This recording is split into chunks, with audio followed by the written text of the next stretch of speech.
తెస్సలోనికీయ 4వ అధ్యాయం. మెట్టుకు సోదరులారా, మేము ప్రభువైన యేసు అధికారంతో మీకిచ్చిన ఆదేశాలేవో మీకు తెలుసు. మీరెలా ప్రవర్తిస్తూ దేవుణ్ణి సంతోషపెట్టాలో మా చేత ఉపదేశం పొందారు. ఇందులో మీరు అంతకంతకు అభివృద్ధి చెందాలని మిమ్మల్ని ప్రభువైన యేసులో పురికొల్పుతూ ప్రోత్సహిస్తూ ఉన్నాం. దేవుని చిత్తం మీరు పవిత్రంగా ఉండడం, మీరు వ్యభిచారం విసర్జించడం, దేవుణ్ణి ఎరగని ఇతర ప్రజలాగా కామ వికారంతో లేకుండా మీలో ప్రతి ఒక్కరూ తన పాత్రను పవిత్రంగా ఘనంగా ఎలా కాపాడుకోవాలో తెలుసుకోవడం. ఈ విషయంలో ఎవడూ ఆసరాగా తీసుకొని తన సోదరుణ్ణి వంచకూడదు. ఇలాంటి విషయాలన్నింటిలో ప్రభు ప్రతీకారం చేసేవాడు. మునుపు దీని గురించి మేము చెప్పి సాక్షులుగా మిమ్మల్ని హెచ్చరించాం గదా.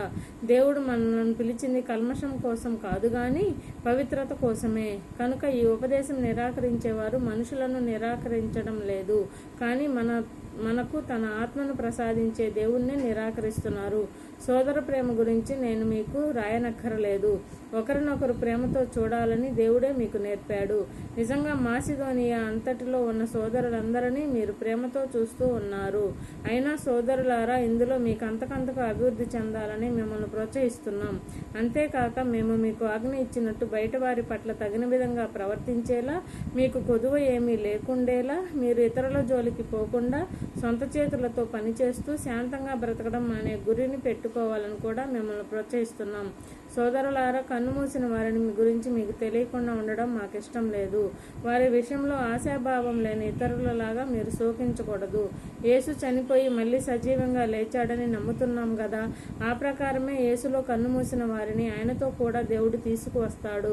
ప్రభు మాటగా మేము మీకు చెప్పేది ఏమంటే, ప్రభు రాకడ వరకు బ్రతికి ఉండి మిగిలి ఉండే మనం కన్ను మూసిన వారి కంటే ముందరి వారంగా ఉండం. ఎలాగంటే ఆజ్ఞాపూర్వకమైన కేకతో, ప్రధాన దూత స్వరంతో, దేవుని బోర శబ్దంతో ప్రభు తానే పరలోకం నుంచి దిగి వస్తాడు.